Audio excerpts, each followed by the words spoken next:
ಇದು ಬದುಕಲಿಕ್ಕೆ ಬರುವುದಲ್ಲ, ಇದು ಬದುಕಲಿಕ್ಕಿದ್ದ ಸ್ಥಳ ಅಲ್ಲ, ಇದು ನಮ್ಮ ಸಾವಿನ ಸ್ಥಳ, ಇದು ಒಂದು ಮರಣದಿಂದ ಬೆಳೀತು ಅಂತ ಹೇಳುದು ಗೋಪಾಲಪುರ. ಅವರು ಹುಚ್ಚರಲ್ಲ ಇಲ್ಲಿ ಬಂದು ಕೂತ್ಕೊಳ್ಳಿಕ್ಕೆ, ಬುದ್ಧಿ ಇಲ್ಲದವರಲ್ಲ ಅಂತ ಹೇಳುದು. ಸಿಗರೇಟ್ ಎಳೆಯುವ ಸ್ವಾಮಿಯ ಮುಂದೆ ಬಂದು ಕೂತ್ಕೊಳ್ಳಿಕ್ಕೆ ಬುದ್ಧಿ ಇಲ್ಲದವರಲ್ಲ. ಇಲ್ಲಿ ಅನುಭವ ತಿಳಿಬೇಕಾ, ಇಲ್ಲಿದು ಭಕ್ತರ ಹತ್ರ ಕೇಳಬೇಕು. ಇಂಥ ಸಿಗರೇಟ್ ಎಳೆಯುವ ಸ್ವಾಮಿಗಳಿಗೆ, ಇಂಥ ಭಂಗಿ ಎಳೆಯುವ ಸ್ವಾಮಿಗಳಿಗೆಲ್ಲ ಭಕ್ತಾದಿಗಳು ಇಷ್ಟು ಗ್ರ್ಯಾಂಡ್ ಆಗಿ ಮನೆ ಕಟ್ಟಿಕೊಟ್ಟಿದ್ದಾರೆ ಅಂತೇಳಿ ನೀನು ನಂಬುತ್ತೀಯಾ? ಅಲ್ಲ, ಯಾರು ನಂಬುತ್ತಾರ? ಪ್ರತಿಯೊಬ್ಬ ಜ್ಞಾನಿ, ಪ್ರತಿಯೊಬ್ಬ ಯೋಗಿಯಾದವನು, ಸತ್ಯದ ಸ್ಥಿತಿಯಲ್ಲಿರುವವನು ಈ ಪ್ರಪಂಚ ಬಿಟ್ಟು ಹೋಗೋ ದುಃಖದಿಂದಲೇ ಬಿಟ್ಟು ಹೋದ ಅಂತ ಹೇಳೋದು ನಾನು. ಯಾರು ಬೇಕಾದರೆ ಆಗಲಿ ಈ ಮನುಷ್ಯರನ್ನು ಪರಿವರ್ತನೆ ಮಾಡಲಿಕ್ಕೆ ಆಗುವುದಿಲ್ಲ. ಎಷ್ಟು ಹೇಳಿದರೂ ಇವರಿಗೆ ಅರ್ಥ ಆಗುವುದಿಲ್ಲ. ಇವತ್ತು ಭಾರತ ದೇಶ ಅಂತಲ್ಲ, ಇವತ್ತು ಪ್ರಪಂಚವಿಷ್ಟು ಕಷ್ಟ ಬರಲಿಕ್ಕೆ ಕಾರಣ ಏನು ಅಂತ ಹೇಳಿದರೆ ಸಾಧು ಸಂತರುಗಳಿಗೆ ಮಾಡಿದ ಅವಮಾನ.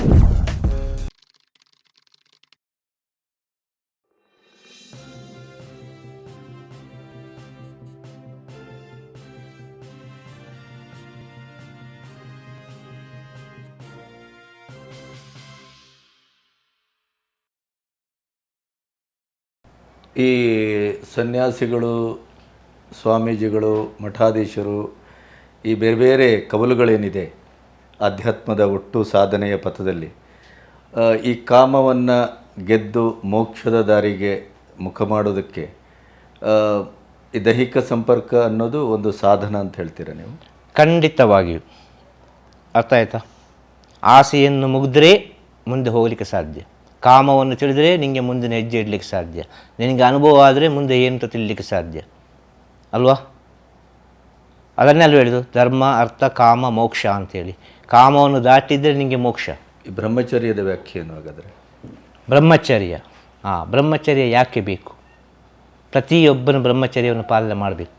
ಸಂಸಾರಸ್ಥ ಆದರೂ ಸರಿ, ಸನ್ಯಾಸ ಆದರೂ ಸರಿ, ಅವನ ಆರೋಗ್ಯವನ್ನು ಕಾಪಾಡಿಕೊಳ್ಳಲಿಕ್ಕೆ. ಇನ್ನು ಸಂಸಾರಸ್ಥ ಮದುವೆ ಆಗ್ತಾನೆ ಅಂತ ಹೇಳಿದರೆ ಆ ಬ್ರಹ್ಮಚರ್ಯ ಪಾಲನೆ ಮಾಡಿದರೆ ಹುಟ್ಟುವ ಮಗು ಬಲಿಷ್ಠವಾಗಿ ಹುಟ್ಟುತ್ತದೆ, ಒಳ್ಳೆ ಬುದ್ಧಿಯಿಂದ ಹುಟ್ಟುತ್ತದೆ. ಮದುವೆ ಅಂದರೆ ಏನು? ಲೋಕ ಕಲ್ಯಾಣ. ಲೋಕ ಕಲ್ಯಾಣ ಅಂದರೆ ಏನು? ಅದರಲ್ಲಿ ಬರುವ ವರಪ್ರಸಾದ, ಅದರಿಂದ ಪ್ರಪಂಚವನ್ನು ಕಾಪಾಡುವುದು. ಅದನ್ನೇ ಋಷಿಮುನಿಗಳು ಮಾಡಿದರು. ಎಲ್ಲ ಋಷಿಮುನಿಗಳು ಮದುವೆ ಆದರು ಅಲ್ವಾ? ಹೆಸರಲ್ಲಿ ನನಗೆ ಗೊತ್ತಿಲ್ಲ, ಋಷಿಮುನಿಗಳು ಅಂತ ಗೊತ್ತು. ಎಲ್ಲ ಒಂದೇ ಅಂತ ಹೇಳೋದು ನಾನು. ಅವರು ಮದುವೆ ಆದ ಕಾರಣ ತಾನೇ ಸಂಸಾರ ಆಯಿತು. ಆ ಸಂಸಾರವನ್ನು ಎಷ್ಟು ಪವಿತ್ರದಲ್ಲಿ ಮಾಡಿದರು. ಸಂಸಾರ ಎಂಬುದು ದೊಡ್ಡ ಜ್ಞಾನಸಾಗರ. ಸಂಸಾರದಲ್ಲಿ ದೇವರು ಒಲಿಯುವಷ್ಟು ಬೇಗ ಸನ್ಯಾಸದಲ್ಲಿ ಒಲಿಯುವುದಿಲ್ಲ.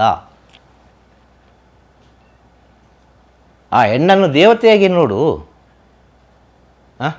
ಅಲ್ಲಿ ಅದು ಸಾಧನೆ ಆಗ್ತದೆ. ಸನ್ಯಾಸದಲ್ಲಿ ಒಂದು ಹೆಣ್ಣು ಬಂದರೆ ಆ ಹೆಣ್ಣನ್ನು ದೇವತೆಯಾಗಿ ನೋಡಲಿಕ್ಕೆ ಅಲ್ಲಿ ಅದು ಸಾಧನೆ ಆಗ್ತದೆ. ಅದು ಆ ಶಕ್ತಿ ಅಲ್ಲಿ ಸ್ವರೂಪ ತನ್ನಿತಾನಾಗಿ ಸೃಷ್ಟಿಯಾಗಿಕೊಳ್ತದೆ. ಇದರ ದೈವಿಕ ರಹಸ್ಯಗಳು ಇದೆಲ್ಲ. ನಿನಗೆ ಸತ್ಯ ಬೇಕು, ಇಷ್ಟು ಸತ್ಯ ಸಾಕು, ಇನ್ನು ಬೇಕಾದರೆ ಅವರಲ್ಲಿ ಹುಡುಕಿಕೊಳ್ಳಿ. ಸತ್ಯವನ್ನು ಹೇಳಬೇಕಾದ್ರೆ ತಪ್ಪೆಂತ ಉಂಟು? ಬೂಟಾಟಿಕೆ ಬೇಡ ಅಂತ. ಬೂಟಾಟಿಕೆ ಬೇಡ, ಇರುವುದಾಗಿ ಇದೇ ಸತ್ಯ. ಪ್ರಪಂಚಕ್ಕೆ ಆರಿ ಹುಗಿದ್ರೂ ಪರವಾಗಿಲ್ಲ. ಅರ್ಥ ಆಯ್ತಲ್ವ? ಸತ್ಯದ ಕೆಲಸ ಸತ್ಯ ಮಾಡ್ತಾನೆ ಇರ್ತದೆ.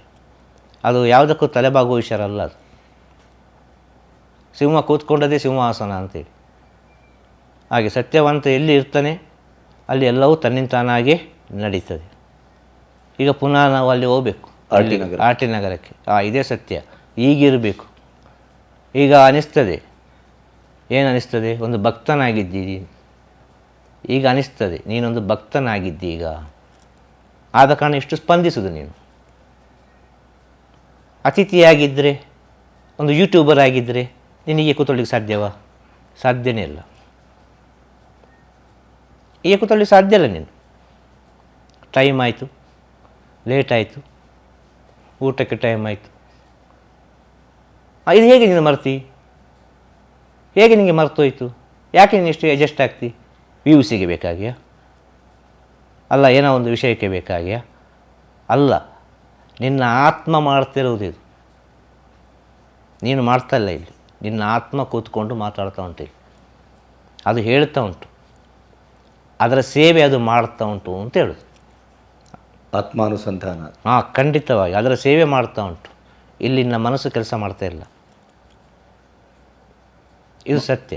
ಮನಸ್ಸು ಎಷ್ಟು ಕೆಲಸ ಮಾಡಬೇಕು? ಮನಸ್ಸು ಇಲ್ಲಿ ಕೆಲಸ ಮಾಡೋದಿಲ್ಲ. ಜ್ಞಾನದಲ್ಲಿ ನಿಜವಾದ ಜ್ಞಾನಿ ಆದಲ್ಲಿ ಮನಸ್ಸು ಕೆಲಸ ಮಾಡೋದಿಲ್ಲ.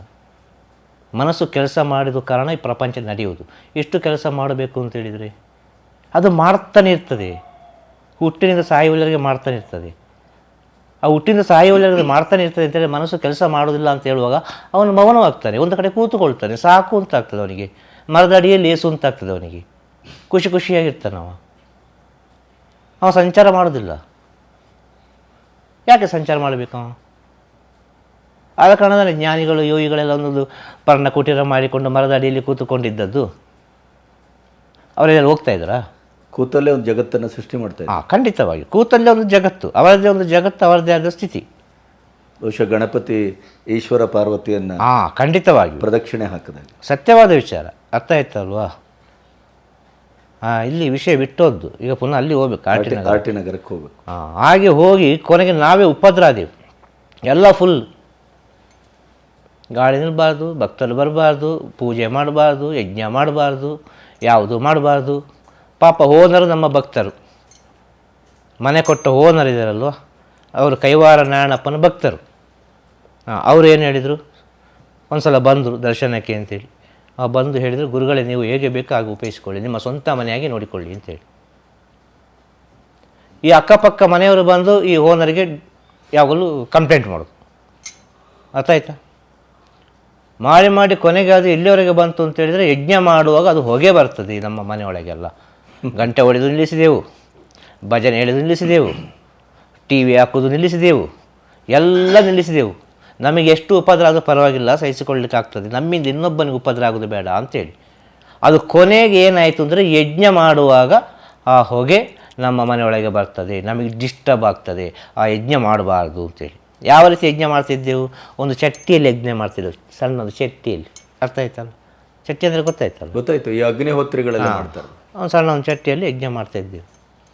ಇಲ್ಲಿ ಟ್ಯಾರಿಸ್ನ ಮೇಲೆ ಯಾರಿಗೂ ಡಿಸ್ಟರ್ಬ್ ಆಗೋದು ಬೇಡ ಅಂತೇಳಿ, ಅದು ಎಲ್ಲ ಹೊಗೆ ಮೇಲೆ ಹೋಗಲಿ ಅಂತೇಳಿ.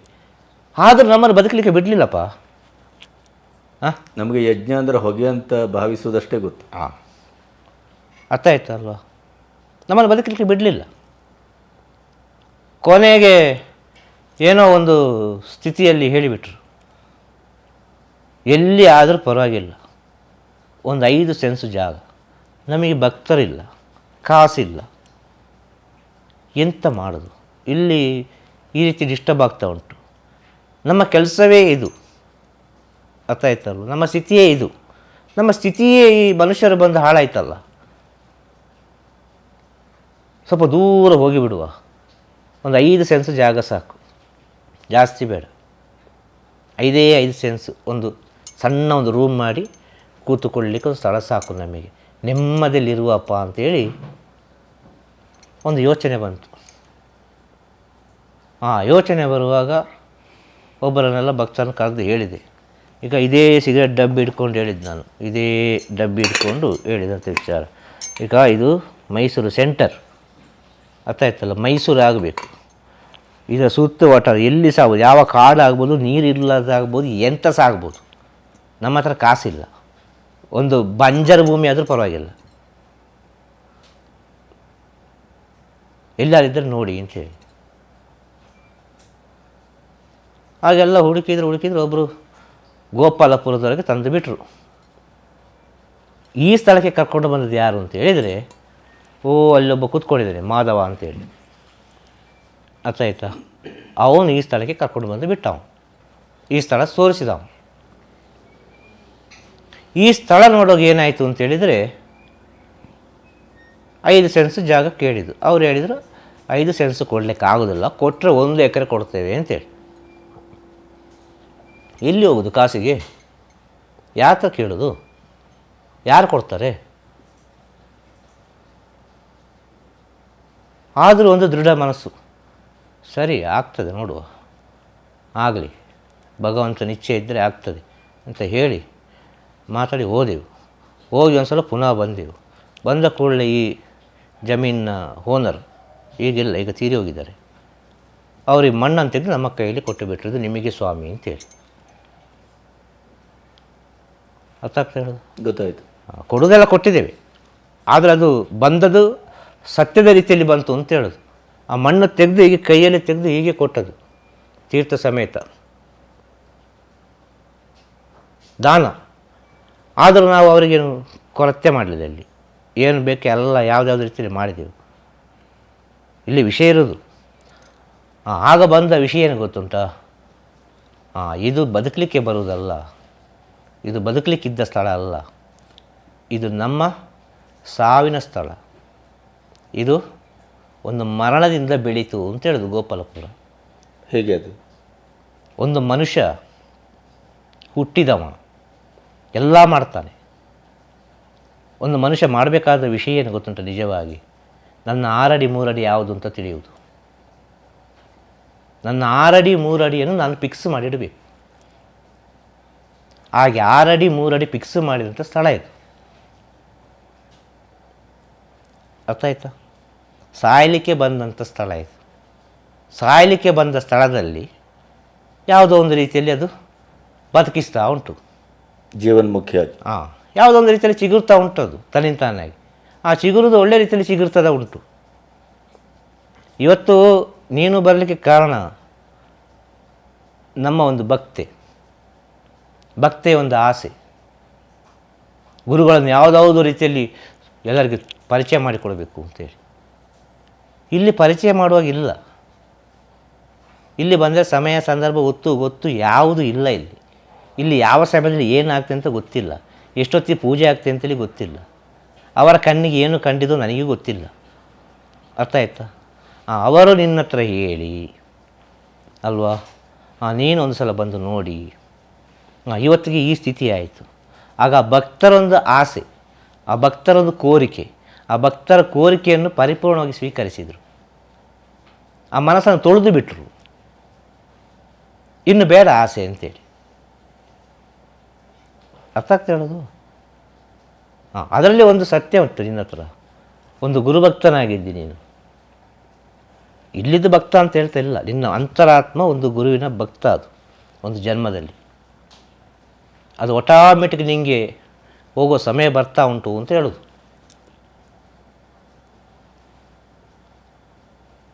ಹಾಗೆ ಇವತ್ತು ಪ್ರಪಂಚಕ್ಕೆ ನನ್ನನ್ನು ತೋರಿಸಿದ್ದಾರೆ ಅಂತ ಹೇಳಿದರೆ, ಈ ಗೋಪಾಲಪುರವನ್ನು ಇಷ್ಟು ಎತ್ತರಕ್ಕೆ ಬೆಳೆಸಿದ ಯಾರು? ನಾನು ಅಲ್ಲವೇ ಅಲ್ಲ. ಈಗ ಅಲ್ಲಿ ಒಬ್ಬ ಇದ್ದಾನೆ ನೋಡು, ಆ ಗೋಕುಲ ಅಂತೇಳಿ. ಅರ್ಥ ಆಯ್ತಾ? ಅವನ ಹಿಂದೆ ಒಬ್ಬ ಇದ್ದಾನೆ ಸತೀಶ ಅಂತೇಳಿ. ಇವರು ಗೋಪಾಲಪುರವನ್ನು ಬೆಳೆಸಿದ್ದು, ನಾನು ಬೆಳೆಸಲಿಲ್ಲ. ನಾನು ಶಿವನೇ ಅಂತ ಕೂತ್ಕೊಂಡದ್ದು. ಬೇಸ್ ಫೌಂಡೇಶನ್ ಹೇಳಿದ್ದು ನಾನು. ಆಟಿನಗರದಿಂದ ಜೊತೆಗಿದ್ದವರು. ಜನ್ಮದ ವಿಚಾರ ಅದೆಲ್ಲ ಹೇಳಿ ಪ್ರಯೋಜನ ಇಲ್ಲ. ಅರ್ಥ ಆಯ್ತಲ್ಲ? ಇದೆಲ್ಲ ನೀನು ಅನುಭವಿಸಿ ನೋಡಬೇಕು ಅಂತ ಹೇಳೋದು, ಅನುಭವಿಸಿ ತಿಳಿಬೇಕು ಅಂತ ಹೇಳೋದು. ಪ್ರತಿಯೊಬ್ಬ ಅನುಭವಿಸಿ ತಿಳಿದು ಅದಕ್ಕೊಂದು ರಿಸಲ್ಟ್ ಹೇಳಬೇಕು ಅಂತ ಹೇಳೋದು. ಅದಾದ ಮೇಲೆ ಹಂತವಾಗಿ ನನ್ನನ್ನು ಪ್ರಪಂಚಕ್ಕೆ ತೋರಿಸಿದೆ ನನ್ನ ಭಕ್ತರು. ಅರ್ಥ ಆಯ್ತಾ? ನನ್ನ ಭಕ್ತರೇ ನನಗೆ ದೇವರು, ನನ್ನ ಭಕ್ತರೇ ನನಗೆ ಆಸ್ತಿ. ನನ್ನ ಭಕ್ತರೆಲ್ಲ ಪವಿತ್ರವಾದ ಭಕ್ತರು. ಚಿನ್ನ, ಬೆಳ್ಳಿ, ವಜ್ರ, ವೈಡೂರ್ಯ ಹೇಗೂ ಬೇಕಾದರೆ ಹೇಳ್ಬೋದು, ಅಷ್ಟು ಪವಿತ್ರ, ಅಷ್ಟು ಗ್ಯಾರಂಟಿ. ಅವರು ಹುಚ್ಚರಲ್ಲ ಇಲ್ಲಿ ಬಂದು ಕೂತ್ಕೊಳ್ಳಿಕ್ಕೆ, ಸೇವೆ ಮಾಡಲಿಕ್ಕೆ. ಬುದ್ಧಿ ಇಲ್ಲದವರಲ್ಲ ಅಂತ ಹೇಳೋದು. ಸಿಗರೇಟ್ ಎಳೆಯೋ ಸ್ವಾಮಿಯ ಮುಂದೆ ಬಂದು ಕೂತ್ಕೊಳ್ಳಿಕ್ಕೆ ಬುದ್ಧಿ ಇಲ್ಲದವರಲ್ಲ. ಹಾಗೆ ಇಲ್ಲಿ ಅನುಭವ ತಿಳಿಬೇಕಾ? ಇಲ್ಲಿದು ಭಕ್ತರ ಹತ್ರ ಕೇಳಬೇಕು, ಏನು, ಹೇಗೆ, ಎಂತ ಅಂತೇಳಿ. ನನ್ನ ಹತ್ರ ಕೇಳಿದರೆ ಹೇಗೆ ಹೇಳಲಿಕ್ಕೆ ಸಾಧ್ಯ? ಹೇಗೆ ಹೇಳಲಿಕ್ಕೆ ಸಾಧ್ಯ? ಒಬ್ಬೊಬ್ಬರಿಗೆ ಒಂದೊಂದು ಅನುಭವ ಅಲ್ವಾ? ಈಗ ಇದೇ ವಿಷಯ ಇನ್ನೊಬ್ಬರ ಹತ್ರ ಮಾತಾಡೋದು ಇನ್ನೊಂದು ರೀತಿ ಅಲ್ವಾ? ಆಗ ನಾವು ಇದನ್ನು ಹೇಗೆ ಹೇಳೋದು? ಯಾವ ರೀತಿ ಇಂಟರ್ವ್ಯೂ ಮಾಡೋದು? ನಮ್ಮ ಒಳಗೆ ನಾವು ಇಂಟರ್ವ್ಯೂ ಮಾಡಿಕೊಳ್ಳಬೇಕೀಗ. ಅದೇ ಬಹಳ ಮುಖ್ಯವಾದದ್ದು ಅಲ್ವಾ? ಪ್ರತಿಯೊಬ್ಬರು ತನ್ನ ಒಳಗೆ ಇಂಟರ್ವ್ಯೂ ಮಾಡೋದಿಲ್ಲ, ಇನ್ನೊಬ್ಬನ ಇಂಟರ್ವ್ಯೂ. ನಮಗೆ ಹೊರಗೆ ಇರುವಷ್ಟು ಆಸಕ್ತಿ ಒಳಗೆಗಿಲ್ಲ. ಖಂಡಿತವಾಗಿಯೂ ಎಷ್ಟೋ ವಿಷಯ ಹೇಳ್ಬೋದು. ಇಲ್ಲಿ ಒಂದೊಂದು ಇಟ್ಟಿಗೆ ಕೂಡ ಒಂದೊಂದು ಭಕ್ತ ಅಂತ ಹೇಳೋದು. ಇಲ್ಲಿದೆಲ್ಲ ಪಿಲ್ಲರೆ ಭಕ್ತರುಗಳೇ, ಪ್ರತಿಯೊಂದು ವಿಚಾರ. ಇಲ್ಲಿ ಬಂದ ಸ್ಥಿತಿ ನೋಡಿದರೆ ಒಂದು ಮನುಷ್ಯನಾದವ ಇಲ್ಲಿ ಇರಲಿಕ್ಕೆ ಸಾಧ್ಯ ಇಲ್ಲ. ಅಷ್ಟು ಸರ್ಪಗಳು, ಇನ್ನು ಕೆಲವೆಲ್ಲ ಈ ವಿಷಜಂತುಗಳು, ಚೇಳುಗಳು, ಅದು ಇದು. ಈಗ ನಾನು ಕೂತ್ಕೊಂಡ ಸ್ಥಳ ಇದು, ಇಲ್ಲಿ ಸರ್ಪಗಳು ಮಲ್ಕೊಳ್ತಾ ಇತ್ತು. 2-3 ಸರ್ಪಗಳು ಯಾವುದೋ ಒಂದು ರೀತಿಯಲ್ಲಿ ಇಲ್ಲಿ ಮಲ್ಕೊಳ್ತಾ ಇತ್ತು ಡೈಲಿ. ಅದು ವಾಸನೆ, ಆ ಸರ್ಪದ ವಾಸನೆ ಗೊತ್ತಾಗುತ್ತೆ. ಒಂದು ಮನುಷ್ಯ ಬರ್ತಲ್ಲ ಇದ್ರ ಒಳಗೆ. ಇನ್ನೊಂದು ವಿಚಾರ ಹೇಳ್ತೇನೆ. ಈಗ ಈ ಕೂತುಕೊಂಡ ಮನೆ ಇದು ಯಾರು ಮಾಡಿಕೊಟ್ಟದ್ದು ಗೊತ್ತುಂಟಾ? ಯೂಟ್ಯೂಬಿನವರು. ಯೂಟ್ಯೂಬ್ ನೋಡಿ ಬಂದ ಭಕ್ತರು ಇದನ್ನು ಮಾಡಿಕೊಟ್ಟದ್ದು. ನೀನು ಹೇಳಿದ್ರೆ ನಂಬ್ತೀಯಾ? ಈಗ ಸಾಕ್ಷಿಗೆಲ್ಲರಿದ್ದಾರೆ ಇಲ್ಲಿ. ಇದು ಆಲೋಚನೆ ಮಾಡೋ ವಿಷಯವ. ಇನ್ನು ಹೂವಿಗೆ ಸಿಗ್ತದ? ಇಂಥ ಸಿಗರೇಟ್ ಎಳೆಯೋ ಸ್ವಾಮಿಗಳಿಗೆ, ಇಂಥ ಭಂಗಿ ಎಳೆಯೋ ಸ್ವಾಮಿಗಳಿಗೆಲ್ಲ ಭಕ್ತಾದಿಗಳು ಇಷ್ಟು ಗ್ರ್ಯಾಂಡಾಗಿ ಮನೆ ಕಟ್ಟಿಕೊಟ್ಟಿದ್ದಾರೆ ಅಂತೇಳಿ ನೀನು ನಂಬುತ್ತೀಯಾ? ಅಲ್ಲ, ಯಾರು ನಂಬುತ್ತಾರಾ? ಅಲ್ಲ, ನಾನು ನಂಬೇ ಬಂದಿತ್ತು. ಅಲ್ಲ, ವಿಷಯ ಹೇಳೋದು. ಈಗ ನಿನಗೆ ಹೇಳುವಾಗ ಪ್ರಪಂಚಕ್ಕೆ ಹೇಳಿದಾಗೆ ಅದು. ಹೌದೌದು. ನಿನ್ನ ನಂಬಿಕೆ ಇರೋ ಕಾರಣ ನಾನು ಇಷ್ಟು ಪ್ರೀತಿಯಲ್ಲಿ ಮಾತಾಡೋದು. ಹೌದು. ಯಾವುದು ನಿಮಗೆ ಮುಚ್ಚುಮರ ಇಲ್ಲ ಇಲ್ಲಿ. ಯಾರು ಯಾವ ಮುಚ್ಚುಮರ ಇಲ್ಲ. ಟ್ರಾನ್ಸ್ಪರೆಂಟ್. ಈ ಕ್ಷಣ ನಿನ್ನದಪ್ಪ. ಈಗ ನಾನು ನಿಂತರ ಏನೋ ಈಗ ಒಂದು ಮುಚ್ಚಿಟ್ಟೆ ಅಂತ ಇಟ್ಕೊ, ನಾಳೆ ನಾನು ಸತ್ತು ಹೋದರೆ ಆತ್ಮಕ್ಕೆ ದ್ರೋಹ ಅಲ್ವಾ? ಎಂಥ ವೀಡಿಯೋ ಮಾಡ್ತೀಯ? ಸಿಗರೇಟ್ ಹಿಡಿದು ವೀಡಿಯೋ ಮಾಡ್ತೀಯಾ? ಅಲ್ಲ ಡ್ಯಾನ್ಸ್ ಮಾಡಿದ ವೀಡಿಯೋ ಮಾಡ್ತೀಯಾ? ಅಲ್ಲ ಸಿನಿಮಾ ನೋಡೋದು ವೀಡಿಯೋ ಮಾಡಿ. ಇದು ನನ್ನ ಭಕ್ತರಿಗೆ ಗೊತ್ತಿದ್ದದೆ ನಾನು ಹೇಗೆ ಅಂತ. ಇದರಲ್ಲಿ ಏನು, ಇದರಲ್ಲಿ ಇನ್ನು ಪ್ರೂಫ್ ಮಾಡಲಿಕ್ಕೆ ಏನಿಲ್ಲ. ಇದರಲ್ಲಿ ಖುಷಿಯಾಗಿ ಹಾಕ. ಅಲ್ಲ, ಭಕ್ತರನ್ನ ಎದುರು ಕೂಡಿಸ್ಕೊಂಡೇ ಮಾಡ್ತಾ ಇದ್ದೀರಿ. ಖಂಡಿತವಾಗಿಯೂ ಇದು ಮನೆ, ಇದು ಆಶ್ರಮ ಅಲ್ಲ. ಇದು ಭಕ್ತರು ಹೇಳಿದಂಥ ವಿಚಾರ. ಸನ್ನಿಧಾನ, ಮಹಾಸಂಸ್ಥಾನ, ಗುರು ಸನ್ನಿಧಾನ ಅಂತ ಭಕ್ತರು ಕೊಟ್ಟಂತ ಹೆಸರು. ತಾವು ಹೇಳಿದ್ದಲ್ಲ. ನಾವು ಹೇಳಿದ ಹೆಸರು ಏನಂದ್ರೆ ಮನೆಯಪ್ಪ. ಮನಸ್ಸಿಗೆ ತಕ್ಕಂತೆ ಮನೆ. ಮನೆ ಮಂತ್ರಾಲಯ. ಅರ್ಥ ಆಯ್ತಲ್ವ? ಇದೊಂದು ಮನೆ ಇದ್ದಾಗೆ. ಈ ಭೂಮಿ ಎಂಬುದು ಮನೆ, ಈ ದೇಹ ಎಂಬುದು ಮನೆ, ಎಲ್ಲವೂ ಮನೆ. ಆ ಮನೆಯೊಳಗೆ ಏನು ಉಂಟು ತಿಳ್ಕೊ. ಬಸವಣ್ಣನವರು ಅದನ್ನು ಹೇಳಿ, ದೇಹವೇ ದೇಗುಲ. ಖಂಡಿತವಾಗಿಯೂ. ಆದರೆ ದೇಗುಲ ಆಗ್ತಾ ಇಲ್ಲ. ಅದು ಬೇಜಾರು. ಏನು ಮಾಡಲಿಕ್ಕಾಗ್ತದೆ? ಒಬ್ಬೊಬ್ಬರು ಒಂದೊಂದು ರೀತಿ ಅಲ್ವಾ? ಈ ಪ್ರಪಂಚದಲ್ಲಿ ಅನೇಕ ಸಾಧುಗಳು, ಸಂತರುಗಳು, ಯೋಗಿಗಳು, ಋಷಿಮುನಿಗಳು ಎಲ್ಲರೂ ಬಂದಿದ್ದಾರೆ. ಎಂತೆಂಥ ಮಹಾಪುರುಷರು ಬಂದಿದ್ದಾರೆ, ಎಂತೆಂಥ ಪವಾಡ ಮಾಡೋರು ಬಂದಿದ್ದಾರೆ, ಎಂತೆಂಥ ಜ್ಞಾನಿಗಳು ಬಂದಿದ್ದಾರೆ. ಆದರೆ ಪ್ರಪಂಚದಲ್ಲಿ ಆಗುವ ವಿಚಾರ ನಿಲ್ಲಿಸ್ಲಿಕ್ಕಾಯ್ತಾ? ಅದಕ್ಕಾಗಿ ಅವರು ಪ್ರಪಂಚಕ್ಕೆ ಮುಖ ಮಾಡದೇನೆ ಬೆನ್ನು ಹಾಕಿದರು. ಪ್ರತಿಯೊಬ್ಬ ಜ್ಞಾನಿ, ಪ್ರತಿಯೊಬ್ಬ ಯೋಗಿಯಾದವನು, ಸತ್ಯದ ಸ್ಥಿತಿಯಲ್ಲಿರುವವನು ಈ ಪ್ರಪಂಚ ಬಿಟ್ಟು ಹೋಗೋ ದುಃಖದಿಂದಲೇ ಬಿಟ್ಟು ಹೋದ ಅಂತ ಹೇಳೋದು ನಾನು. ಯಾರು ಬೇಕಾದರೆ ಆಗಲಿ ಈ ಮನುಷ್ಯರನ್ನು ಪರಿವರ್ತನೆ ಮಾಡಲಿಕ್ಕೆ ಆಗೋದಿಲ್ಲ. ಎಷ್ಟು ಹೇಳಿದರೂ ಇವರಿಗೆ ಅರ್ಥ ಆಗೋದಿಲ್ಲ. ಬೇಡಪ್ಪ, ಬೇಡ, ಇವರ ಸಾಹಸವೇ ಬೇಡ. ಇವತ್ತು ಭಾರತ ದೇಶ ಅಂತಲ್ಲ, ಇವತ್ತು ಪ್ರಪಂಚವಿಷ್ಟು ಕಷ್ಟ ಬರಲಿಕ್ಕೆ ಕಾರಣ ಏನು ಅಂತೇಳಿದರೆ ಸಾಧು ಸಂತರುಗಳಿಗೆ ಮಾಡಿದ ಅವಮಾನ. ಕುಡಿಲಿಕ್ಕೆ ನೀರು ಕೊಡಲಿಲ್ಲ, ಬಂದವರನ್ನು ಓಡಿಸಿದ್ರು, ಸಾವಿರ ರೀತಿಯಲ್ಲಿ ಏನೆಲ್ಲ ಮಾಡಿದರು. ಅವರ ಮನಸ್ಸು ನೊಂದು ಹೋಗಿ ಅವರ ಕಣ್ಣನೀರು ಬಿದ್ದ ವಿಚಾರ ಉಂಟಲ್ವ, ಇವತ್ತು ಪ್ರತಿಯೊಬ್ಬ ಅನುಭವಿಸ್ತಿರೋದು. ಈ ಭೂಕಂಪ ಆಗೋದು, ನೆರೆ ಬರೋದು, ಸುನಾಮಿ ಬರೋದು, ಇನ್ನು ಗಂಡ ಹೆಂಡತಿ ನಡುವೆ ಅಂತ ಡೈವರ್ಸ್ ಆಗೋದು, ಅಫೇರ್ ಆಗೋದು, ಇನ್ನು ಸಾವಿರ ವಿಚಾರಗಳೆಲ್ಲ ಉಂಟಲ್ವ. ಇದೆಲ್ಲ ಸಾಧು ಸಂತರಿಗೆ ಮಾಡಿದ ಅವಮಾನವನ್ನು ಈ ಪ್ರಪಂಚ ಅನುಭವಿಸ್ತಾ ಇರೋದು, ಭೋಗಿಸ್ತಾ ಇದೆ. ಖಂಡಿತವಾಗಿ. ಸಾಧು ಸಂತರಿಗೆ, ನಿಜವಾದ ಸಾಧು ಸಂತರ ವಿಚಾರ ಹೇಳೋದಿಲ್ಲಿ. ನಾನು ಸತ್ಯವ ಸುಳ್ಳು ಎರಡನೇ ವಿಚಾರ, ಅದು ನಿಮ್ಮ ಅನುಭವಕ್ಕೆ ಬಿಟ್ಟ ವಿಷಯ. ಅರ್ಥ ಆಯ್ತಾ? ಈ ಸತ್ಯ ವಿಷಯ ಮಾತಾಡೋದು. ಆ ನಿಜವಾದ ಸಾಧು ಸಂತರಿಗೆ ಈ ಪ್ರಪಂಚದಲ್ಲಿ ಹೆಣ್ಣನ್ನು ತೋರಿಸಿ ಅವಮಾನ ಮಾಡಿದ ಕಾರಣ ಇವತ್ತು ಹೆಣ್ಣಿನಿಂದಲೇ ಒಂದೊಂದು ನಾಶ ಆಗ್ತಾ ಬರೋದು. ಇವತ್ತು ಹೆಣ್ಣು ಮೇಲುಗೈ ಆಗಲಿಕ್ಕೆ ಕಾರಣ ಅದುವೇ. ಅರ್ಥ ಆಗ್ತಾ ಹೇಳೋದು? ಸಾಧು ಸಂತರಿಗೆ ಹೆಣ್ಣನ್ನು ತೋರಿಸಿ ಅವಮಾನ ಮಾಡಿದ ಪ್ರಪಂಚ. ದೇಶ ಅಂತ ಹೇಳಲಿಕ್ಕೆ ಸಾಧ್ಯ ಇಲ್ಲ, ಪ್ರಪಂಚ ಅಂತ ಹೇಳೋದು ಇವರು. ದೇಶ ಅಂತ ಹೇಳಿದರೆ ಅದು ವಿಷಯ ಬೇರೆ, ಪ್ರಪಂಚ ಅಂತೇಳಿದ್ರೆ ಎಲ್ಲ ಆಯಿತು, ಮುಗೀತು. ಒಂದೇ, ಎಲ್ಲರಿಗೂ ಒಂದೇ ರೂಲ್ಸ್ ಆ್ಯಂಡ್ ರೆಗ್ಯುಲೇಷನ್ ಅಂತ ಹೇಳೋದು ಈ ಪ್ರಪಂಚದಲ್ಲಿದ್ದವ್ರಿಗೆ ಎಲ್ಲರಿಗೂ. ಹೌದು, ಯಾವ ಧರ್ಮದವರಾದರೂ ಸರಿ, ಯಾರಾದರೂ ಸರಿ. ಅರ್ಥ ಆಗ್ತಾ ಹೇಳೋದು? ಈಗ ಎಲ್ಲ ಧರ್ಮದವರನ್ನು ಕರೆಯುವುದಪ್ಪ, ಎಲ್ಲ ಜಾತಿಯವರನ್ನು ಕರೆಯುವುದು. ಒಂದು ಉದಾಹರಣೆ, ಈಗ ನೀನು ಕೇಳಿದ್ದಕ್ಕೆ ಎಲ್ಲದಕ್ಕೂ ಒಂದು ಮಿಕ್ಸಿಂಗ್ ಆಗಿ ಒಂದು ಸಾಂಬಾರು ಮಾಡಿ ಬಳಸ್ತಾ ಇದ್ದೇನೆ. ಅರ್ಥ ಆಯ್ತಾ? ಎಲ್ಲ ಧರ್ಮದವರನ್ನು ಕರೆಯುವುದು, ಎಲ್ಲ ಧರ್ಮದವರು, ಎಲ್ಲ ಜಾತಿಯವರನ್ನು ಕರೆಯುವುದು. ಎಲ್ಲರಿಗೂ ಒಂದು ಡೆಂಗು ಜ್ವರ ಇದೆ. ಅರ್ಥ ಆಯ್ತಾ? ಎಲ್ಲರಿಗೂ ಮಲೇರಿಯಾ ಅಂತ ಎಂಥದ್ದು ಟೈಫಾಯ್ಡ್. ಹಾಂ, ಟೈಫಾಯ್ಡ್ ಜ್ವರ, ಸಾವಿರ ಕಾಯಿಲೆ ಇದೆ. ಒಂದು ಕೊರೋನಾವೇ ಇದೆ ಅಂತ ಇಟ್ಟುಕೊಳ್ಳುವ. ಇದಕ್ಕೆ ಔಷಧಿ, ಬೇರೆ ಧರ್ಮಕ್ಕೆ ಬೇರೆ ಬೇರೆ ಔಷಧಿಯ, ಒಂದೇ ಔಷಧಿ. ಯಾರಾದರೂ ಸರಿ ಒಂದೇ ಔಷಧಿ ಅಲ್ವಾ? ಜ್ವರ ಬಂದವನಿಗೆ ಅದೇ ಔಷಧಿ ಅಲ್ವಾ? ಹಾಂ, ಇದನ್ನು ಅರ್ಥ ಮಾಡಿಕೊಂಡ್ರೆ ಸಾಕಲ್ಲ. ಈ ಪಂಚಭೂತಗಳಿಗೆ ಏನಾದ್ರು ಜಾತಿ ಉಂಟಾ? ಇದನ್ನು ಅರ್ಥ ಮಾಡಿಕೊಂಡ್ರೆ ಸಾಕಲ್ಲ. ಎಲ್ಲ ಒಂದು ಅಂತ ಹೇಳೋದು ತಿರುಚಿಟ್ರಂಬಲಂ ಅಂತ ಹೇಳಿದರೆ 1000 ರೀತಿಯ ವಿಚಾರಗಳು ಅದರೊಳಗೆ ಅಡಗಿದೆ. ಬ್ರಹ್ಮಾಂಡದ ಮೂಲ ಬಿಂದು ಅದು ತಿರುಚಿಟ್ರಂಬಲಂ ಅಂತ ಹೇಳಿದರೆ. ಋಷಿಮುನಿಗಳ ಭಾಷೆ ಅದು, ಅಷ್ಟು ಸುಲಭದ ವಿಚಾರ ಅಲ್ಲ. ತಿರುಚಿಟ್ರಂಬಲಂ ಗುರುವೇ ಶರಣಂ. ನನ್ನ ಹೆಸರು ರವಿಕುಮಾರು. ನಾನು MNC ಕಂಪ್ನಿಯಲ್ಲಿ ವರ್ಕ್ ಮಾಡ್ತೀನಿ ಬೆಂಗಳೂರಲ್ಲಿ. ನಾವು ಯೂಟ್ಯೂಬ್ ಚಾನಲ್ ನೋಡಿ ಬಂದ್ವಿ. ನಮ್ಮ ಫ್ಯಾಮಿಲಿ ಅಂದರೆ ನನ್ನ ವೈಫು, ಮನೆಯವರೆಲ್ಲ ಯೂಟ್ಯೂಬ್ ನೋಡಿದರು. ಸೊ ಒಂದು ಸರಿ ಹೋಗಿ ಬರೋಣ ಅಂದರು. ನಾವು ಲಾಸ್ಟ್ ಇಯರ್ ನವರಾತ್ರಿಯಲ್ಲಿ ಬಂದ್ವಿ. ನವರಾತ್ರಿ ಒಂದು ದಿನದಲ್ಲಿ ಇಲ್ಲಿ ಬಂದ್ವಿ. ಬರಬೇಕು, ಇಲ್ಲಿ ಗುರುಗಳು ಏನೋ ಹೇಳ್ತಾರೆ, ಅದೇನೋ ಒಂದು ಸತ್ಯ ಇದೆ ಅನ್ನಿಸ್ತು. ಬರಬೇಕು ಅಂದು ಬಂದ್ವಿ.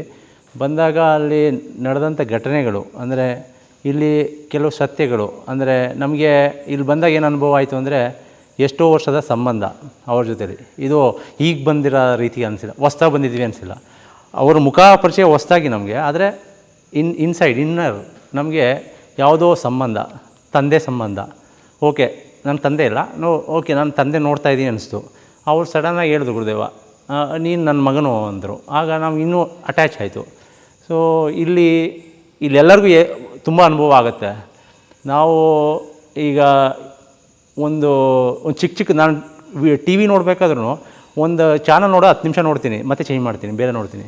ಆದರೆ ಇಲ್ಲಿ ದಿನಗಟ್ಟಲೆ ಗುರು ಮುಂದೆ ಕೂತ್ಕೋತೀವಿ, ಸಮಯ ಗೊತ್ತಾಗೋದಿಲ್ಲ, ಹೊಟ್ಟೆ ಸು ಬರೋಲ್ಲ, ಕೂತ್ಕೊಂಡು ಕೇಳ್ತಾ ಇರ್ತೀವಿ ಅವ್ರ ಮಾತನ್ನ. ಅವ್ರು ಏನು ಹೇಳ್ತಾರೆ ಕೇಳ್ತಾನೆ ಇರ್ತೀವಿ. ಆಮೇಲೆ ಹೇಳ್ತಾರೆ ಸಮಯ ಆಯಿತು ಅಂತ. ಆಗ ನೋಡಿದ್ರೆ ಸಮಯ ಆಗಿದೆ ಅಂತ ಗೊತ್ತಾಗುತ್ತೆ. ಸೊ ನಿದ್ರೆ, ಹಸಿವು ಗೊತ್ತಾಗೋದಿಲ್ಲ ಇಲ್ಲಿ ಬಂದಾಗ. ಇದು ನಮಗೆ ಬಂದಮೇಲೆ ಅಂತ ಅನುಭವ. ಸೊ ಇಷ್ಟು ಹೇಳಿ ತಿರುಚಿಟ್ರಂಬಲಂ. ನಮಸ್ತೆ. ತಿರುಚಿಟ್ರಂಬಲಂ ಗುರುವೇ ಶರಣಂ. ನನ್ನ ಹೆಸರು ಪವಿತ್ರ ಅಂತ. ನಾನು ಬೆಂಗಳೂರಲ್ಲಿ MNC ಕಂಪ್ನಿಯಲ್ಲಿ ವರ್ಕ್ ಮಾಡ್ತಾಯಿದ್ದೀನಿ. ಸೊ ನಾವು ಲಾಸ್ಟ್ ನವರಾತ್ರಿಯಲ್ಲಿ ಇಲ್ಲಿಗೆ ಬಂದಿದ್ದು 1 ಇಯರ್ ಆಗಿದೆ ಗುರುದೇವರನ್ನ ಭೇಟಿ ಮಾಡಿ. ಸೊ ಬಂದಾಗ ಎಲ್ಲ ರೀತಿಯ ಮಿಕ್ಸ್ಡ್ ಫೀಲಿಂಗ್ಸ್, ಅಂದರೆ ಯಾವುದೇ ಗುರುವಿನ ಹುಡುಕಾಟದಲ್ಲಿ ನಾವು ಬರಲಿಲ್ಲ, ಅಥವಾ ಏನೋ ಒಂದನ್ನು ನೋಡಬೇಕು ಅಂತಲೂ ಬರಲಿಲ್ಲ. ಯೂಟ್ಯೂಬ್ ನೋಡ್ತಾ ಇದ್ವಿ, ಅವ್ರ ವಿಷಯಗಳು ತುಂಬ ಇಷ್ಟ ಆಗ್ತಾಯಿತ್ತು, ಸತ್ಯಕ್ಕೆ ತುಂಬ ಹತ್ತಿರವಾಗಿದೆ ಅನ್ನಿಸ್ತಾ ಇತ್ತು. ಸೊ ಗುರುಗಳನ್ನ ಒಂದ್ಸಲಿ ಭೇಟಿ ಆಗೋಣ, ಮೈಸೂರು ಹತ್ತಿರ ಇರೋದ್ರಿಂದ ಒಂದ್ಸಲಿ ನೋಡ್ಕೊಂಡು ಹೋಗೋಣ ಗುರುಗಳನ್ನ ಅಂತ ಬಂದ್ವಿ. ಸೊ ಬಂದ ದಿನದಲ್ಲೇ ಇಲ್ಲಿ ಗುರುಗಳನ್ನ ನೋಡಿದ ತಕ್ಷಣವೇ, ಮತ್ತು ಇಲ್ಲಿ ಈ ಸ್ಥಳಕ್ಕೆ ಬಂದ ತಕ್ಷಣವೇ ನಮ್ಗೆ ಯಾವುದೋ ಒಂದು ಹಳೆಯ ಸಂಬಂಧ ಇಲ್ಲಿ ಇದೆ ಅನ್ನೋ ಒಂದು ಫೀಲಿಂಗ್ ನಮ್ಮ ಆತ್ಮದಲ್ಲಿ ಆಯಿತು. ಸೊ ಗುರುವಿನ ಒಂದು ಬಾಹ್ಯ ಒಂದು ಇದನ್ನು ನೋಡಿದಾಗ ಕೆಲವೊಂದು ಕನ್ಫ್ಯೂಷನ್ಸು ಉಟ್ಕೊಂತು. ಯಾಕಂದರೆ ಆ ಥರ ಯಾವ ಗುರುಗಳನ್ನೂ ನಾವು ಈ ಮುಂಚೆ ನೋಡಿರಲಿಲ್ಲ. ಸೊ ಇದು ಒಂದು ಮಿಕ್ಸ್ಡ್ ಫೀಲಿಂಗ್ ಇತ್ತು ನಮಗೆ. ಸೊ ಅದು ಫಸ್ಟಲ್ಲಿ ಬಂದು ಹೋದ್ವಿ, ಆಮೇಲೆ ಅದೇ ರೀತಿ 2ನೇ ಸಲ ಬಂದ್ವಿ.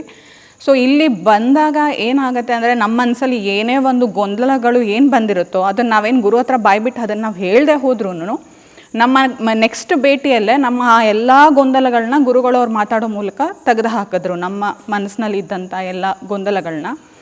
ಇಲ್ಲಿ ನಾವು ಯಾಕೆ ರಾಜಗುರುಗಳನ್ನ ಇಷ್ಟೊಂದು ಇಷ್ಟಪಡ್ತೀವಿ, ಯಾಕೆ ನಾವು ನಮ್ಮ ಸಮಯ ಎಲ್ಲವನ್ನ ಬಿಟ್ಟು ಯಾಕೆ ನಾವು ಇಲ್ಲಿ ಕಳಿತೀವಿ ಅಂತಂದರೆ, ಅವ್ರು ತೋರಿಸೋವಂಥ ಪ್ರೀತಿ ಮತ್ತು ಇಲ್ಲಿರೋಂಥ ಸತ್ಯ, ಟ್ರಾನ್ಸ್ಪರೆನ್ಸಿ, ಅದು ಎಲ್ಲ ಕಡೆನೂ ನಮ್ಗೆ ಸಿಗೋದಿಲ್ಲ.